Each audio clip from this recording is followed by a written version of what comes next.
ഇതര സംസ്ഥാനങ്ങളിൽ നിന്ന് നിർമ്മാണ പ്രവൃത്തികൾക്ക് വേണ്ടി ജില്ലയിൽ എത്തിക്കുന്ന മണ്ണുമാന്തി യന്ത്രങ്ങളെ തടയുമെന്ന് കൺസ്ട്രക്ഷൻ എക്യുപ്മെന്റ് ഓണേഴ്സ് അസോസിയേഷൻ. പല വാഹനങ്ങളും അനധികൃതമായാണ് സർവീസ് നടത്തുന്നത്. അനധികൃതമായി സർവീസ് നടത്തിയ മണ്ണുമാന്തി യന്ത്രത്തിന്റെ ഉടമ സംഘടനയിലെ അരുൺ ജോസ് എന്നയാളെ മർദ്ദിച്ചതായും ഭാരവാഹികൾ ആരോപിച്ചു. ആശിഷ് ഫിലിപ്പ്, റിജോ ഡേവിഡ്, എൻ രാജൻ, എൽദോസ് ബാബു, ജോഷി ജോസ് തുടങ്ങിയവർ വാർത്താസമ്മേളനത്തിൽ പങ്കെടുത്തു.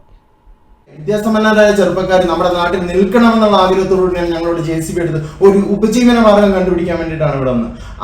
ഞങ്ങളെ ആത്മഹത്യയിലോട്ട് തള്ളിവിടുന്നതാണ് നമ്മുടെ ഗവൺമെന്റ് അതോറിറ്റിനോട് ഞങ്ങൾക്ക് പറയാനുള്ളത്, ഞങ്ങളുടെ അധികാരികളോടും നമ്മുടെ നാട്ടുകാരോടും പറയാനുള്ളത്. നമ്മുടെ ചൂരമല പോലെയുള്ള ദുരിത കയങ്ങളിൽ നമ്മുടെ JCBകൾ, നമ്മുടെ എക്യുപ്മെന്റ്സ് ആണ്